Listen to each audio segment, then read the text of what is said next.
place, she would serve them to us for dessert. You know, I think eventually she softened and gave us dessert afterwards, but I mean, it was supposed to be very humiliated, but, you know. And I really loved her. I never met my grandfather. He died, I think, 5 or 6 years before I was born, but I really did enjoy it. And I had no voice at all, and I used to sing to her in the evening. She loved that time. We used to sing and in the quavering voice, she would sing along with me. And we used to read a great deal together and share the metaphysical poetry that we both loved so much. And I wrote to her all the time from school, not as a duty, because I got wonderful letters back. And I think Melissa has them, by the way, and you guys might be interested in them. I find them impossible to read. Even my father said he couldn't read her handwriting, so. But I still loved them. I felt her there. And she was very, very intelligent. She spoke ever so many languages and read all kinds of classics and so forth. What was her background? What was her education? I mean, if she... Well, I know that she'd been abroad a lot. I don't know much about it. Well, I've forgotten if I did. Right. And she had a sister that we all didn't terribly like, who lived in Italy, and we all groaned and moaned when she came to stay with grandmother, and I suspect grandmother felt so much the same way. Right. But she was pretty much a lady all the time. And I don't really know, and I don't know. I did know, of course I did know that she did, they did have the house next to grandfather's, as you know. So they had been friends since they were children and close friends, and that she thought that because they had been, and they were sweethearts, and they had some kind of a quarrel, but she thought that grandfather was going to marry her. But as we know, that was not the case. Right. And she was very heartbroken. She went on going to parties and so forth, but she was always in love with him. And she said to me she was always in love with him. But she also told me a very interesting thing. She said, with this kind of sly smile, I always knew I was going to marry him. And I said to grandmother, how could you, since he was married to somebody else? And never would grandmother ever had any kind of an affair like that. And she just looked at me with a twinkle and she said, I knew. And she did know. So to her, it was just what she'd hoped for, and she was exceedingly happy with him. She loved him dearly. She teased him a lot. And he was very funny. I told her the story about the Japanese, which was so silly. What was that story? Well, you know, the Japanese embassy or whoever it was, some people came from Japan, and grandfather was in back of them. And he kept pulling up his eyes in what he thought was an oriental look and doing this to grandmother. And grandmother was frowning with fury. She was absolutely furious that at this diplomatic time he was doing these silly jokes. And you know, trying to look oriental. And she thought also that it was kind of racist too, but she wouldn't have said that in those words. But she was deeply shocked. Yeah. And then he did all these other things that she said, stop being childish, Theodore, because he played... he made pie beds with the kids, and then he always had children in. Sometimes he had them to, if he got tired of diplomatic meetings, he called in a couple of kids to raise hell and all that kind of stuff. Good timing. Yes, he said it's time for now I really have to go and be with my children. He was really kind of childish himself, you know. Right. I never met him, but this is what I heard from grandmother. Sure. And but she loved him very, very dearly, and he loved her too. It was very amazing because she was so cool and he was so hot. He was always into something. And this is really interesting, that when he had somebody for dinner, he seated the party very carefully. And he always kept books, and he had a front kind of an old-fashioned bench, and and underneath the bench he kept his books. You've seen those. Sometimes they have umbrellas underneath. Mm-hmm. And whenever he was having someone to dinner, he would read up on him or read the fellow's books or read about his name, and would immediately focus on him. Right. And knew a great deal or learned in that short time, not only when he was sitting in front of him, but before. He read a book a day, by the way. And as would say, was able to say, well, now, Mr. Ampast, I've been very interested in what's going on in the back part of your country, and I've always been particularly interested in the history of this, that, and the other. And my mother was so intimidated, though she was extremely aggressive and ambitious woman, that he asked her some question, and she said, that's very interesting, Mr. President, and then he said something else to her, and she panicked. She said, oh, I don't know, because he was so quick and so alert to she was kind of intimidated, not really because she was made of strong stuff, but just the same, because he was so on the ball, it was a fairly awesome experience to sit next to him because he'd always done his homework. That's okay. Now, your mother and father are who? Archie Mhm. and Mother's Gracie, Okay. Grace, and he was the next to youngest, Quentin being the youngest, who was the darling of their life, and they could never speak about him. And I can hardly do it, though I never met him without crying. Right. My grandmother, tears would run down her face. She never got over him, and it was the last, when he died, it was what he said, and she apparently had been thinking of it a great deal too, because they thought he was absolutely beyond belief charming, the way Right. she was besotted, and so was he. Right. And of course, he was killed pretty soon, and it was very. And he lost all his boys there, didn't he? I think all but two. Right. And father came back, badly wounded, and went to a couple of other wars, and became even more wounded and worse, more peculiar. And it was tough. Now, in your family, how many siblings did you have? I had, let me think, I had two sisters and a brother. Mm-hmm. The brother was Archibald, who was in the CIA and all kinds of things, and a great deal in the Mideast, and an expert on Arab. We used to call him, that was his Arabs. He used to bring them for dinner, all these assorted people and strange in long robes and so forth. And I have several pictures of him. And I don't know if he was officially in the CIA. I can't remember that part, but I know he had something to do with it. Gave lectures on what we used to call as Arabs, and he really was a very well-educated person. He did loads and loads of books and spoke Latin and probably Greek. I'm not sure about the latter. I forgot. I'm getting so ancient, and he was terrible. He tried to teach me Latin, and I was rotten at it. And he gave me this book, and all the marks were all, this is terrible, this is worse, don't you, and so on and so forth. So I didn't want to be tutored by him too much. And you had another brother? No, I had two sisters. Okay. And Theodora, who rushed on the stage and tried to be a ballet dancer, and to the horror of my parents, because she started quite late and wasn't too good. But her partner was, but we loyally went and sold tickets and did all those things. And her partner was Yolis, who owned an art gallery, and he'd had quite a few years of it. So they danced around to the embarrassment and horror of my parents, but eventually she gave that up. And then she married Tom Keogh, who was a very well-known artist, Irish, whom I loved dearly, dearly, dearly. He was wonderful, and he even saw the ghosts of cats. And he was very handsome, very dapper, and a wonderful, wonderful artist. Alas, since an awful move because of Melinda, I lost some of his wonderful portraits. He was world-renowned. They didn't have much money when they were in Paris, so he did some, what do they call on the walls, frescoes? What do you do, painting on the wall? Right. And there's several, I think, one or two restaurants in Paris. When they couldn't pay for their dinner, he did, artwork for them.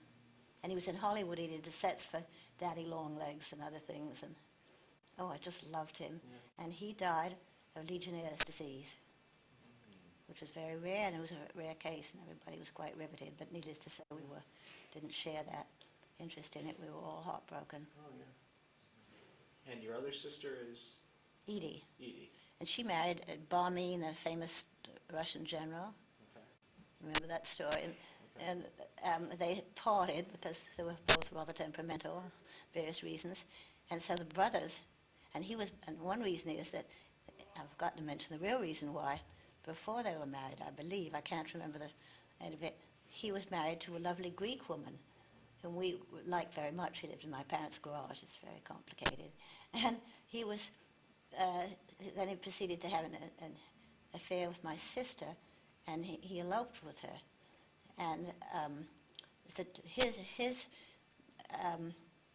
her Greek brothers were twins, and they were furious at him and furious at the family. So they went to visit Archie. One of them went and visited Archie and said terrible things, and my sister's been disgraced forever, and so on and so forth. And your sister was the cause of it. It was really a mess. And my brother was, was very gracious and charming, and that it's, oh, it's all right now and everything, and tried to soothe him down. And so then he left, and Archie gave a sigh of relief. And what happened was, in a few days, a guy who looked exactly like him came and went through the same number, and it was the guy's twin. It was just appalling. So anyway, there was not very good feeling between the ex-wife and my family. Needless to say, my father was horrified that Edie had eloped with this guy who already had a wife. I don't think he was. I don't remember when he was married at the time. I don't think he'd married Edie yet. But anyway, it was kind of a big mess, and my father was further complicated. The guy was a Barmin, a Russian general, was about the same age as my father, which naturally father felt was more of an insult that he was going after his daughter. Right. This was sort of a tribal thing. He didn't like any of it. Of course, I have to say that Bill and I were all, we weren't very into it. We were more amused than horrified because it was so fantastic. It was like another person's story. It was another person's story. It was all so wild and cuckoo. And we lived in the garage where they had lived too, my parents' garage. Yeah. They were all nuts. Tell us about your schooling. Pathetic. My youngest child is better educated than I am. They ran a school which mother and father ran. Father read us poetry all the time, and that was pretty okay, and Cloister in the Hearth and stuff like that. And what did they do? But we had an English master, as I say, been fired from Groton, so we learned only English history. And he proceeded to fall in love with one of the girls at the school. Oops. And that was, of course, serious problems, because she was my sister's best friend. That was before my sister became involved. No, that was the other sister that was involved with Barmin. I'm mixed up. Anyhow, so that was kind of a scandal, and it was terrible because I was sent to a very old-fashioned school, which was not, I think, the best education, but I had absolutely no geography. I didn't understand fractions. I had a terrible background for it. The only thing I knew about was reading, really. I read a great deal, both by his grandmother and myself and the rest of it, so that I got through it. But I've had terrible luck. To this day, geography is kind of a mystery. I've never understood fractions. My grandchildren keep promising to teach me, but they never do. And, it's pretty bad, the kind of stuff that's been left out there. It's just awful, in fact.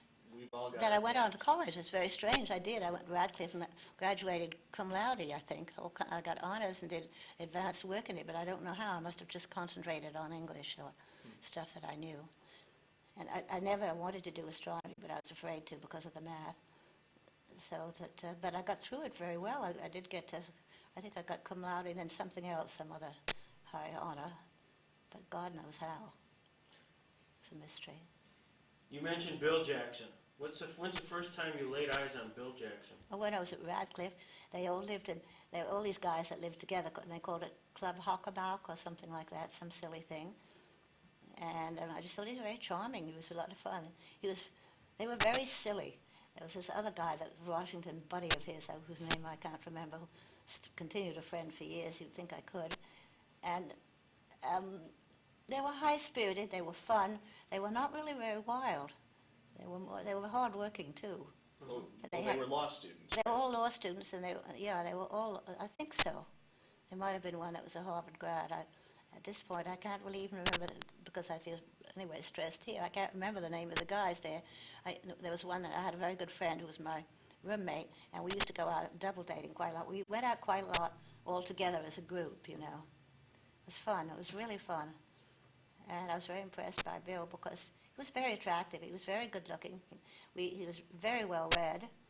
And I liked his friends. They were just nice. And we had very good times. We weren't particularly wild or anything. It was kind of fun being in a group like that. It was like being in high school, It wasn't like... When did he introduce the fact that he had a father who was a justice of the Supreme Court? Oh, I have no idea. I just took it for granted. You It knew didn't- that, though.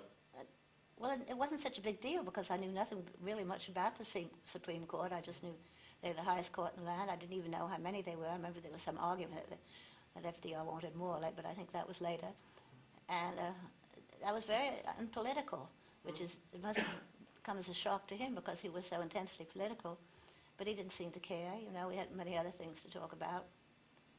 I liked the people he was with. They were very nice.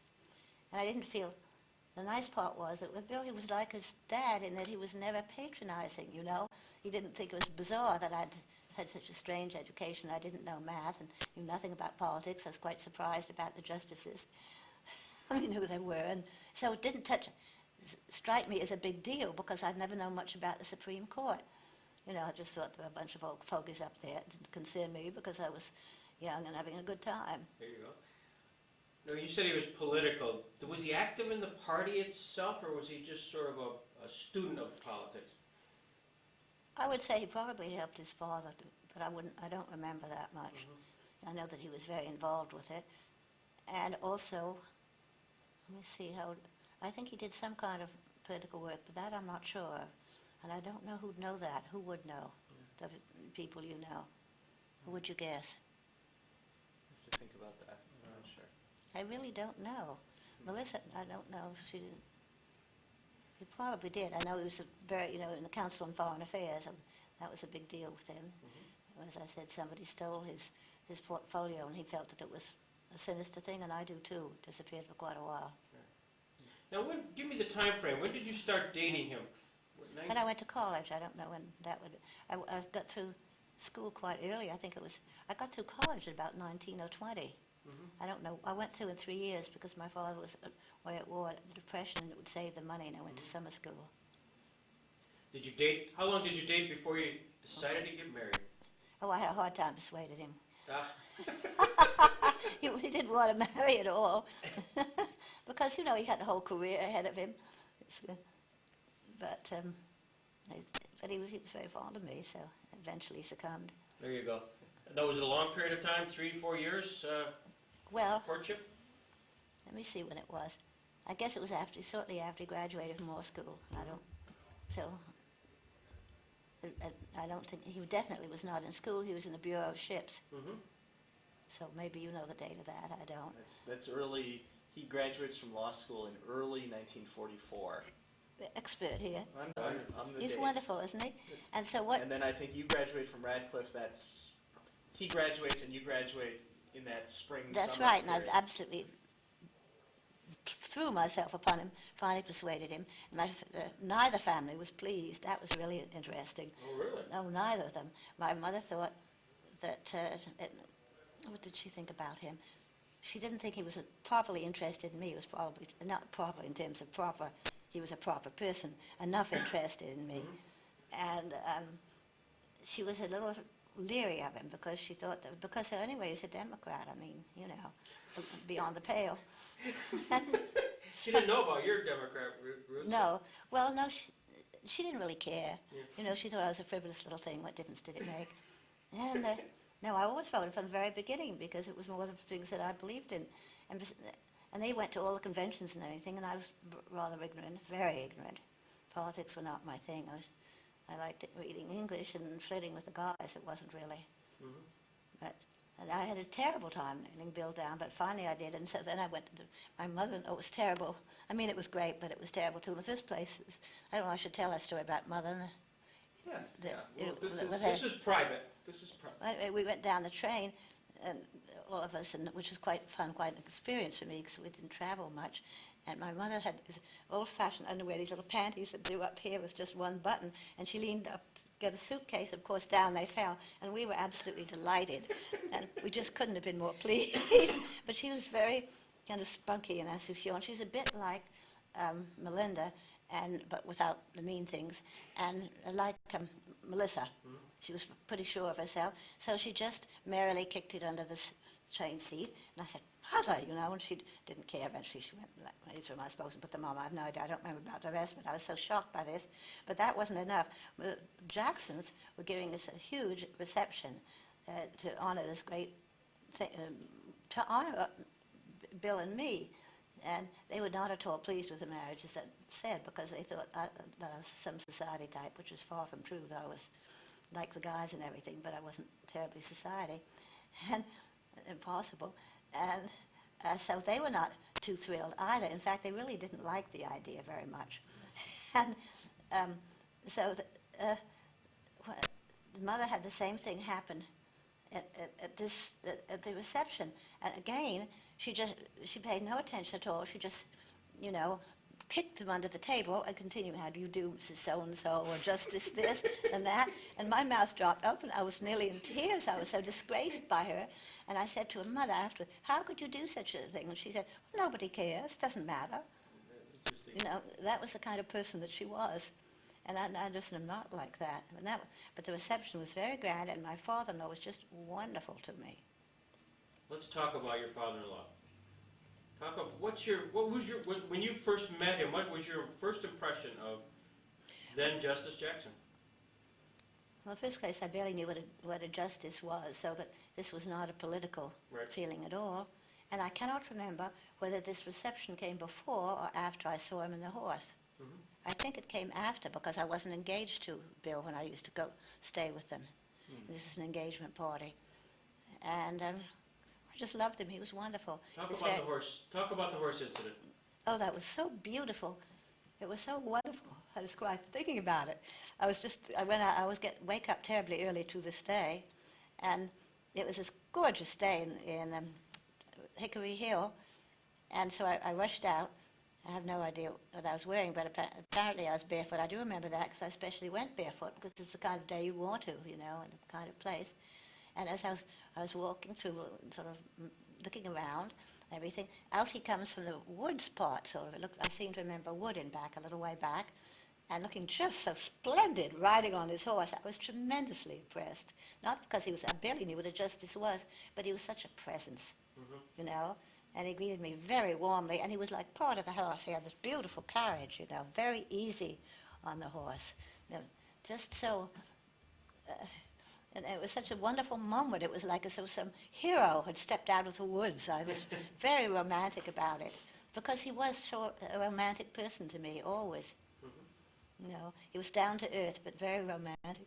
And his jokes was very accessible. And I never heard him say, well, once or twice, but I'm not going to go into that. But I never heard him say a really mean joke about anybody. I really didn't. Generally speaking, he was high-spirited, wouldn't you say so? That's my impression. Yeah. He was high. That was a very safe answer. But he was very... Describe him. Close your Physically? eyes, and if you were to walk into the room, what would he look like? That's a hard question. He just looked good to me. I don't know. I'm not terribly Is he observant. tall? I mean, or just size-wise? Not particularly. He seemed to be very well built and very at home with his body and with himself, actually. He seemed very natural. It was definitely a presence. He was very alert. I felt that he noticed everything, but not in a way that I felt I was being watched. But nor was I particularly singled out. But just that he was aware of everything. He was conscious. He was very good about sensing people's moods. And he was very loving. It was really, really warm to me. You know, we had real jokes. I used to call him Big J, you know, because Bill, they used to call Bill Justice. Bill's buddies used to call him Justice, you know, as a joke. And so I would call him Big J, Big Justice, but just BJ. And he used to sign himself BJ, I think, didn't he? You have the letters, BJ. And it was so sweet. This I don't think I've liked seeing, except in this group. It was so charming. When I had a baby, he said to me, signed it Big J, who feels himself now Little J. Now the Little J, because I had a very difficult birth. My baby was so small I could have her in the palm of my hands. That was Miranda. She was a premature baby and lived and so forth. And he was very sympathetic during this, no matter how busy he was. He'd ask about the baby and how I was and everything. He was a very good father-in-law. In fact, far more so than my own father, because he wasn't so bossy and overbearing. He was very gentle, but I felt somebody that I could go to about anything. He was a really humane person, really. And he didn't discriminate that I wasn't his daughter, though we never in any way, you know, said daughter or anything like that, but I felt very much a member of the family, very much. And from the start, I just loved him. He was just so great. What would be things that you might write him a letter or give him a call and talk about? What were subjects that you felt very comfortable talking to your father-in-law? Almost any subject. he was really great. We talked about almost anything. Sometimes I loved it when he would tell me stuff like this. I mean, this would be more conversation. We know this one well about when he was in the court, that he used to send me these silly notes. You know, can you imagine? We'll say that whatever the question was would make such a fuss, and don't worry, I will get to lunch sometime. And I was quite pleased that, because it made me feel good to have these little pages come around and bring me notes, you know. But I didn't think it was such a historical thing. I'm sorry I never kept them, because they were saying, I will be here, don't give this up, or it's amazing this guy can talk so long about such a silly stuff, you know. Now, let me set the scene here. You're in the audience, Right, in the front, pretty well near the front, maybe even in the front. and there's oral arguments going on In the Supreme Court. in the Supreme Court. Yes, and I get this, and one of the pages comes to me and gives me this little note saying, don't worry, we'll say lunch is soon, or did you ever know that whatever it was could make such a, make such a fuss, be such important to anyone, and so forth. But it wasn't condescending at all. It was just friendly and funny, and he didn't do it all the time. He was quite serious. But I did notice at court, you know, when people were disagreeable, he was very courteous. I mean, when some of the other judges were, he was much more courteous than they were. I would say he was underplayed, wouldn't you, from what you know? I mean, he didn't seem to crave attention, but he drew it naturally because he was such a wonderful presence. I think at least I felt from the start, and I knew nothing about politics, and damn little now, so it was, he just was a presence, a benign, witty, entertaining presence. I mean a real presence. I very seldom met anyone in my life except my grandmother Roosevelt who had such presence. He was an extraordinary man, really extraordinary. And I was very, very happy. As I say, they had mixed feelings about my marrying because my family were known as a bunch of kooks, but so they were not really thrilled. But he welcomed me extremely warmly, and I really truly believe that he liked me from the start. And my mother-in-law was a bit more wary because she thought I was going to be very social, which I've never been in any way. I wouldn't have had circumstances that would encourage it. And she grew to like me, but I don't think she ever loved me as much as he did. Mm-hmm. But I think that maybe she did. She just had a more reticent nature. She was not a chatterbox. Did you get a sense that he felt comfortable confiding in you in certain I do, very much, because I never would tell anybody. Even though I was very indiscreet in many ways, I never would tell anything that he told me in the first place, because some of the things were very personal. It might upset his domestic life. And he would ask me, indeed, the most inexperienced person, how I thought I would handle certain domestic situations and how I felt about it. It was terribly flattering to me because I knew that he didn't do that with everybody. At least that was my feeling, that he didn't anyhow. I wouldn't have cared if he had anyone. All I cared about was him. Right. Can you recall an example of what kind of topic that would be? You say a domestic situation. Yes, I can, but I don't know if I should. But too private? well, I don't know. I just know that he didn't. You know, he didn't want to have his wife come, and that this was a great bone of contention. And He didn't want her to come where? to Nuremberg. Oh, I see. Okay.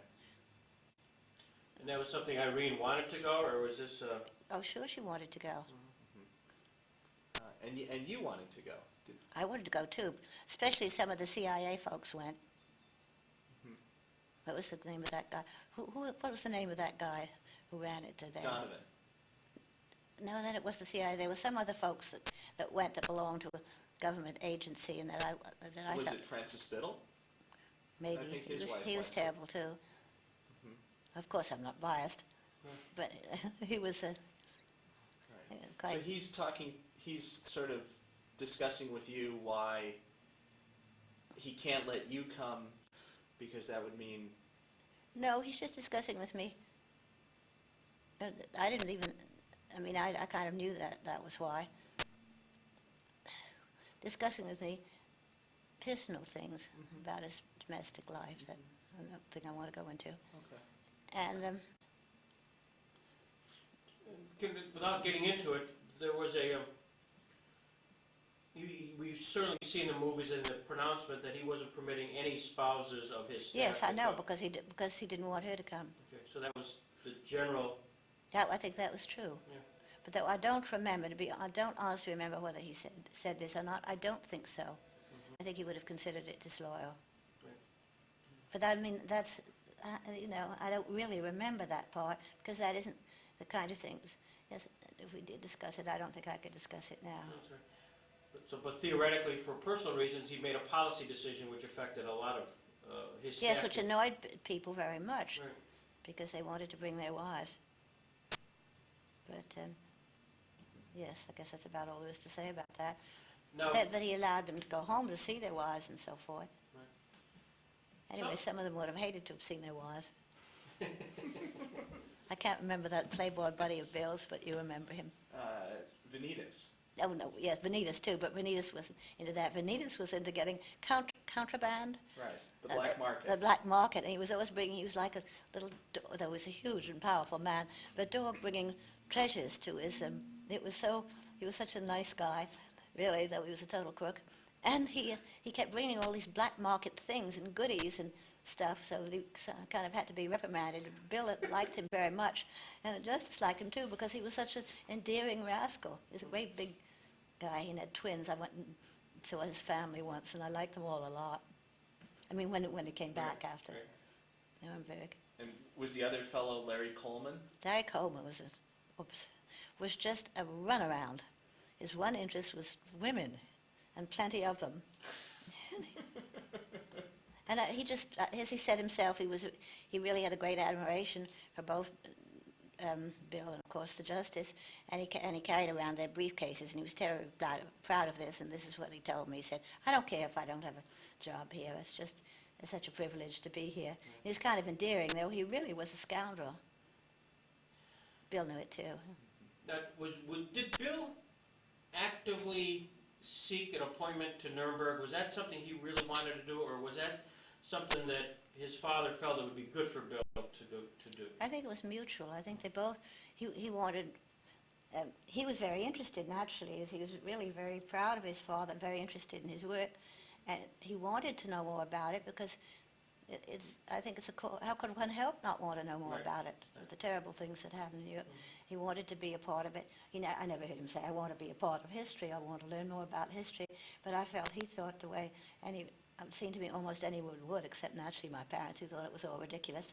But I was tremendously moved and impressed and thought it should be done, and it was the fair way to do it, and Bill did too. Well, and hadn't Bill tried very hard to Get in the Navy. To get into the Navy? Yes, but he couldn't because he had terrible eyes. He was really, really, nearsighted. He wore them all the time. Mhm. While there, did he have a particular role that he wanted to play? As far as being... If he did, he never told me. Okay. He just wanted to go over there. He wanted to be part of it because he was very angry too about, the Jewish, what they'd done to the Jews, and he wanted justice because that's why they called them both Justice, Big Justice, and Little Justice. Right. He really did. He was passionately interested in the cause. I mean, passionately. It wasn't just about being important or being with his dad or supporting his dad. He wanted to have a part in getting those really wicked thing, Did he sense any envy among some of the other prosecutors just because he had his dad's ear? Well, of course, you always had that with Biddle, who was just horrendous. I mean, he was really a mean man. He was horrible. I knew them quite well because I was a great friend of, I think it was his niece, Sheila Biddle. Not that she did nothing but worship him. She was always saying how great he was. Needless to say, I did not go into any of this with her. But and Biddle really was kind of nasty because he was vying for FDR's attention. And he was really kind of nasty to Bill and kind of tried to put him down. And sometimes it was quite obvious. He was kind of snobby, and snippety. And I never liked him either. And I don't really know whether he was able or not. I didn't know him well enough because I automatically disliked anybody that did anything that, Sure. even faintly, about my father-in-law, because I hate to say this, but I was a worshiper. I thought he was just wonderful, really wonderful. I've never met a person like him before. Never.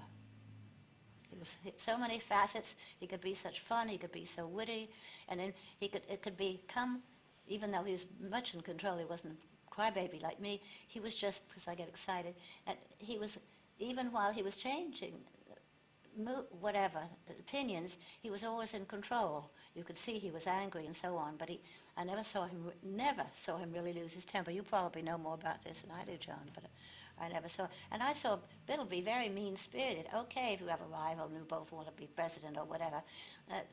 My father-in-law was a gentleman, and Biddle was like some little yipping at his heels, you know.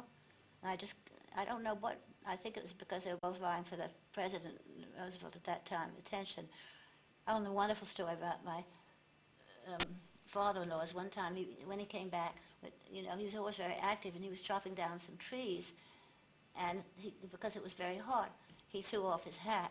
And so I said, oh, you've got it in the ring already, have you? You know, we joked about that. And he was so pleased with that, and I was so pleased with it. I thought I was such a wit, and we had such a good time with it. I mean, I had a very good time with him. I really did. Did your father-in-law ever talk about his political aspirations? Did he say that? Well, this is the closest he came to it. Right. That time we were just joking around. I would never have asked him such a thing because I didn't think it was my business. I think he possibly did, but it's totally a guess. And I don't, if Bill ever told me, which I would doubt because he was even more, I would say much more discreet than my father-in-law, I never heard it from anybody there. But I did hear the gossip that he was being groomed by FDR for this, because Franklin Roosevelt really was very fond of him, because he was an extremely engaging person. I couldn't emphasize enough how humane, how engaging, how slyly humorous, without ever being nasty. I did once, twice about one person in the court, but generally speaking, I didn't. And I think that's great. You know, he's passionate in his beliefs. And You can't leave us hanging out there. Who are the one or two persons? well, I think I can, because I'd rather. Okay, that's okay.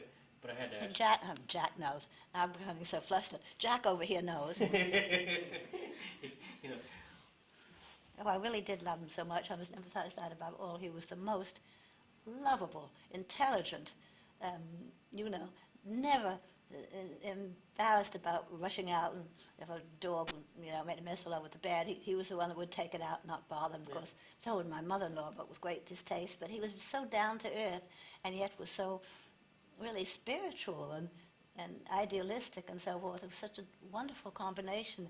I've never in my whole life met a man I've admired more, really. In my day, I've seen a good many of them. I've never seen anybody as balanced, as kind, as thoughtful, as interesting, and as well-read without showing it off at all. You know, very modest, and I never heard him say anything conceited. And he was terribly funny when he wanted to be. And I also loved the relationship he had with his Jamestown men buddies down there with that cabin or whatever they had, because they had so much fun, and it was something that the kind of thing my father liked to do, and my grandfather too, just like being alone. And, you know, I don't know whether they played games or what they did, but I think they hunted and fished and stuff like that. But it didn't seem like the boring stuff that I think most men do. It seems that they had a wonderful relationship. To me, I mean, maybe I idealized it, but and I never heard him say anything in spite of, I would say, a certain amount of acrimony that were among himself and some of the other justices. Once in a while I did hear him say a few occasional bad things, but generally speaking, I think he was a very benign person in spite of being passionate. Don't you? Yes, it's very much I mean, on target. I really do believe, that because I've heard such cuckoo things about my grandfather from my grandmother, and everybody worshipped him so much. I think this guy, the other was fascinating. My grandfather was fascinating, intelligent, witty, mercurial, and all of that. But this guy was a balanced, humane, humanistic human being. I mean, grandfather was a kook. He was a wonderful kook, but he was definitely a kook. This guy wasn't. He was very, very, very balanced and very fair. And to me, he towered over it was just exactly the first time, I think, that I saw him, and maybe in the second, because we may have had the engagement party, but whatever it was, this was the impression in my mind of him riding a horse. It was so splendid. coming through the forest. It just seemed like a perfect metaphor for him, for his life and for himself and everything else. And the perfect one for my grandfather would be more, maybe like in back of making faces at the Japanese faces in front of them where they couldn't see him, or in back of them, I mean, rather. Or, riding more spectacular San Juan Hill, or, getting out there and fooling around with things with the Navajos in a very spectacular way, whom we really did was a Navajo, they had made him one, whatever you call it. Right. But my father-in-law did. I think he was a person who was extremely theatrical in a sense, but not flamboyant. It was only himself. And what did it was to me, his quiet dignity and authority that seemed to come from, there were no histrionics about it at all. And when he was mad, but, everything was very, to me, it was subtle, but it was up front too. I don't know if I'm making myself clear. Okay, it's very clear. If you had to reflect back on the relationship you had with him, did he express, was there an area or two where there were disappointments in whether his career, whether it was the Chief Justiceship, were there a couple of low points in his life that he shared with you? Yes, I'm sure. I'm sure I had extreme annoyance at some of his fellow judges. And I think that Franklin had tried, FDR, had really wanted to groom him for the presidency, and I think he was ready for it. I think he was getting a little tired of these unnecessary squabbles and some of his fellow justices, though I can't say that I heard him say, be mad at them and so forth, but I never heard him. He never was a person that really spoke behind people's backs about them. But I would say, yes, he was really ready to leave. Mm-hmm. He wanted that, and he was, I think that Cousin Franklin had decided, was going to take him off, and he was grooming him to be president.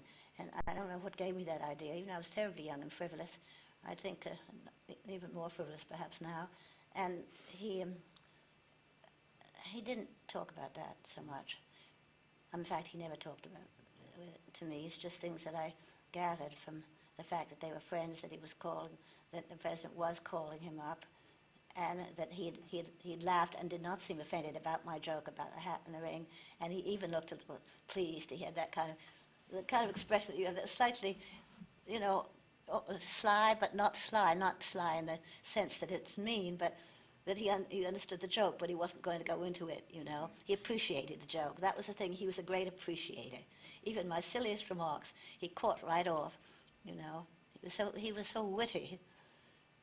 A lot of things that the relationship I had with him, a lot of things I didn't say, but I knew he knew it, that I loved him dearly, and I was going to be sentimental and all of that, And I will never forget the loving when I lived in Landis, may know, I told you, he was born in the palm of my hand and weighed under a pound.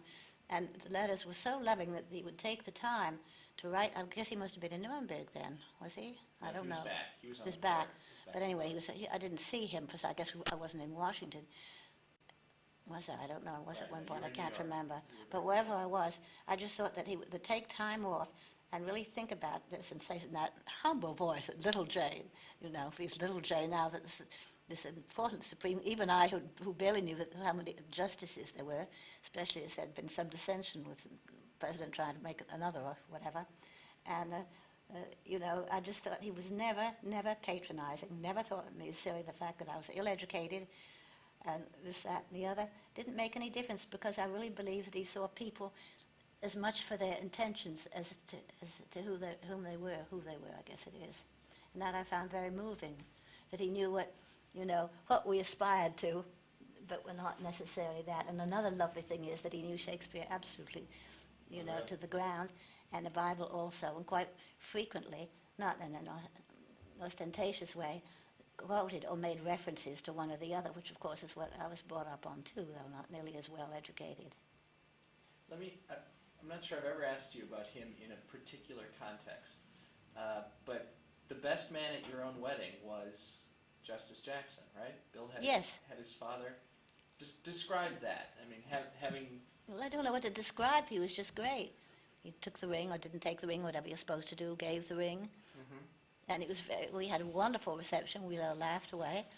but I don't have much recollection because I had finally achieved this terrific goal of marrying Bill that I really couldn't concentrate and adjust to so much. that, Bill had all these ushers and so forth, and one of the ushers was this guy that tried to marry me for quite a long time, but also Mary. We talked about this. Roger Schaefer. Roger Schaefer. Yes, Right. who made big tries for both Mary and me, and there's enough to divert me there, and I knew some of the ushers fairly well too, as they'd been part of Bill's entourage. Those guys I was describing. Right. So I was pretty busy, and then people getting up and making toast. He didn't appear at that moment. He wasn't very much in my life, but I have a wonderful wedding picture, which I think John has. Which he was there, and my grandmother was there looking very dignified.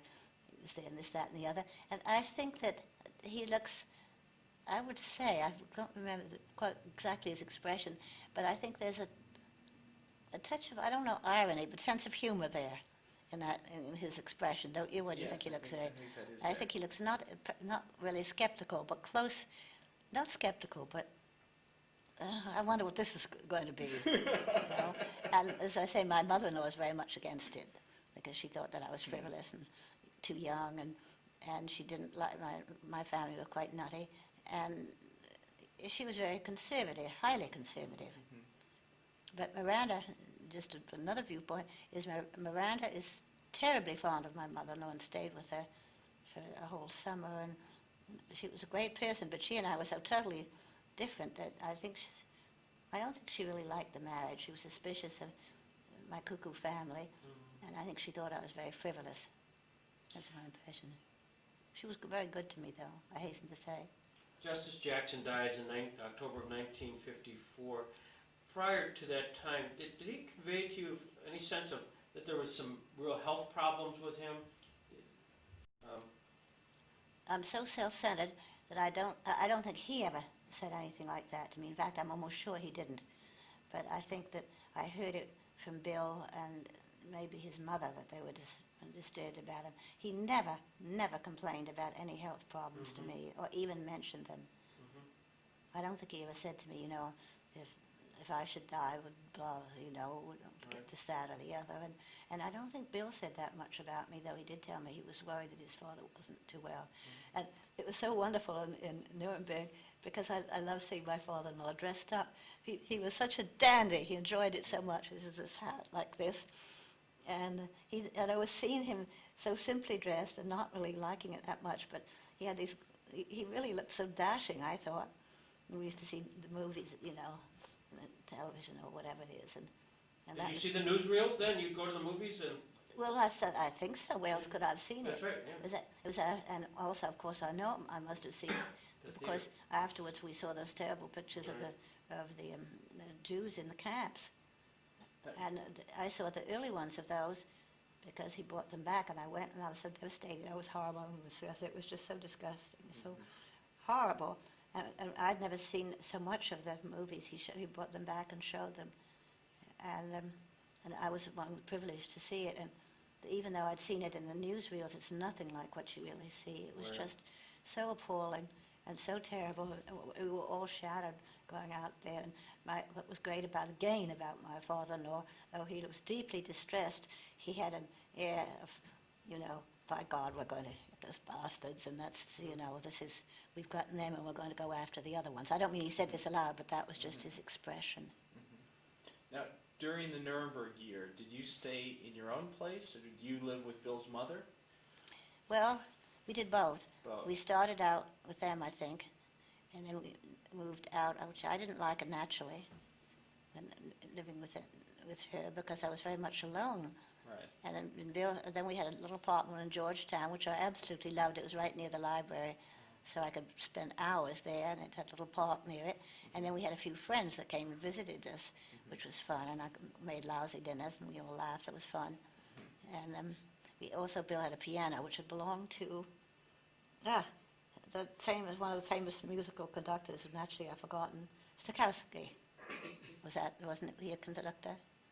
Tchaikovsky? No, Stokowski. Stokowski. Was that his name? Or Yes, one of I those think so. guys.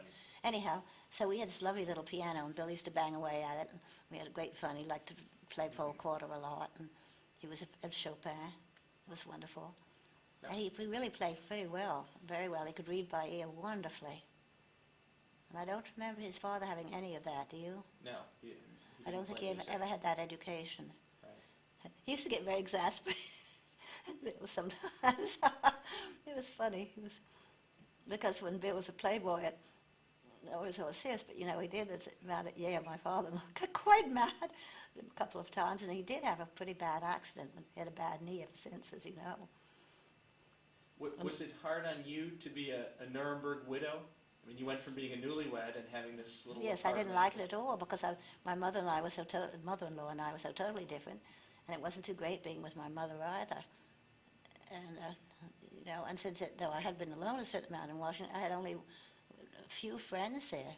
Mhm. No, it wasn't too pleasant, but I mean, I knew that he wasn't in that much danger, and he wrote to me all the time. It was great, and called me up sometimes. And they were both very lovely to me, both his father. But my mother-in-law and I was totally at odds. I'd never learned how to iron, and I happen to this day. I just don't buy clothes that need to be ironed. And she was a very good housekeeper, and she tried in vain to make me a better one, but I just couldn't get into it. Right. I would have liked to. Also, I had different ideas about animals, and I didn't believe in, cat being locked up with the horses, saying that this will make a good mouse and not feed them. I think that was barbaric and stuff like that. We disagreed about a lot of things. So I didn't get into arguments with it, but I felt that it was inhumane. I thought that she was very rigid in a small town. But she had wonderful things too, I hasten to say. She was a wonderful writer. She was totally, moral, whatever you would say in that. But she just seemed to me a little bit austere, sort of. But Miranda adored her. I don't think Melissa knew her that well. And also I think she always suspected me of being a debutante, which is about the last thing I was. I mean, I had been one, but it wasn't a big deal. Not as only mother's idea. Yeah. Well, and her own daughter had been a debutante, so the pot. Excuse me? Oh, yes, Irene's own daughter had been Well, a debutante. Irene liked society. She thought that was fun. Okay. Even though she thought that I was probably, I know that she was not happy about the marriage, and I assume this is just what I put into her mind. I thought that she thought that Roosevelt were kooks, and I mean this particular branch, and she was totally right. And as far as she thought that I was probably not intellectually up to Bill, and she was probably right in that too. So she had perfectly legitimate claims, and I never, in any way, she was too polite to say so. But you can tell when somebody's not thrilled with this, because Bill himself, I think, said to me something, But she was a very good sport about it, and she was always very kind to me, It's just we were totally different natures. I was really, I think, too silly for her, I just am that kind of person. A lot of things strike me as funny, but it did my father-in-law too.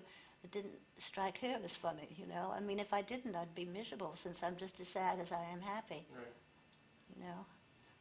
But I think that I really do believe, in fact, that he was the greatest man that I've ever met. Because, say, I knew quite a lot about my grandfather, but I didn't think he was a great. This was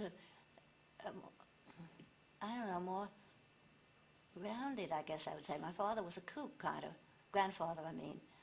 A sport, whatever you want to say. Right. Brilliant and interesting and well-read. But this guy was... He wasn't a show-off. He was a quiet, in a way, even though it could be... He was never... In fact, I never heard him raucous. He was a quiet, thoughtful gentleman, really. I don't know. Don't you think? Doesn't that seem a good thing about him? Yes. And he never...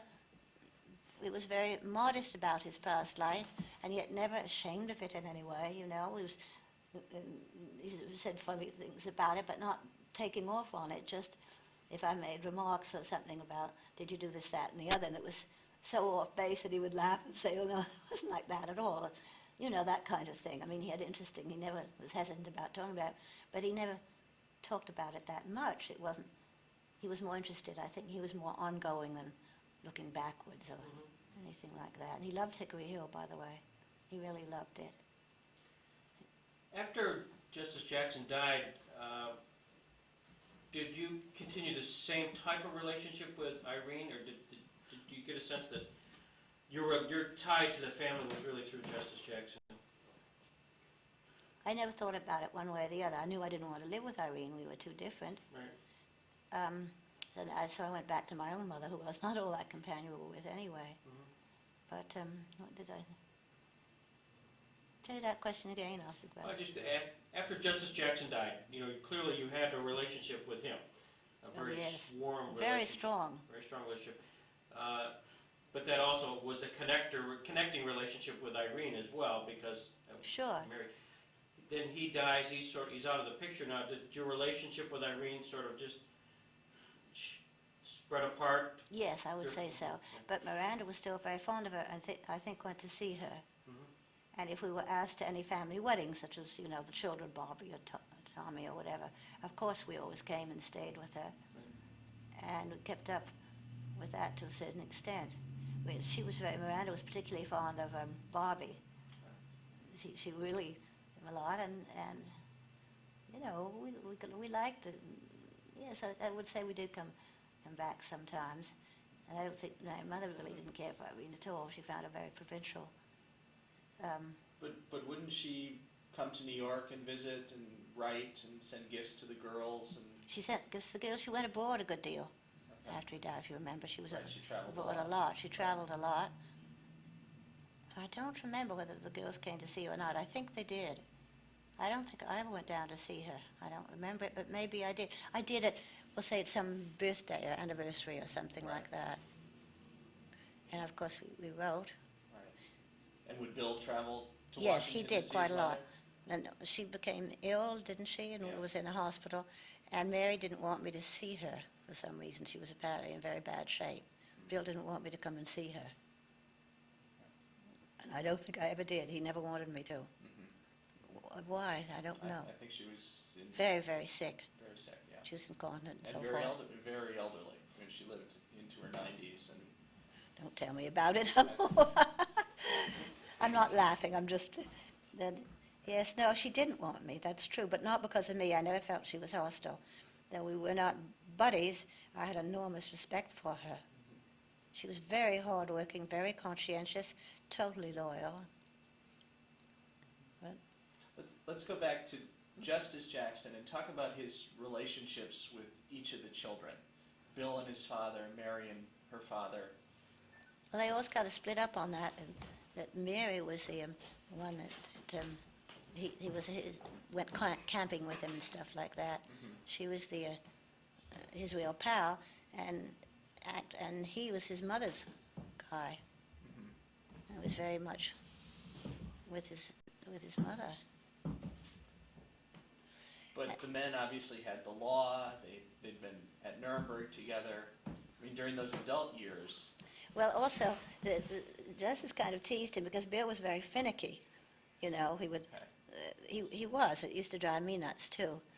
In fact, I still have a piece of paper that says from a newspaper that I am not a control freak, because I said it was a control freak, and it was just so that I still have this long piece of paper that I cut out from some paper I put in front of the mirror.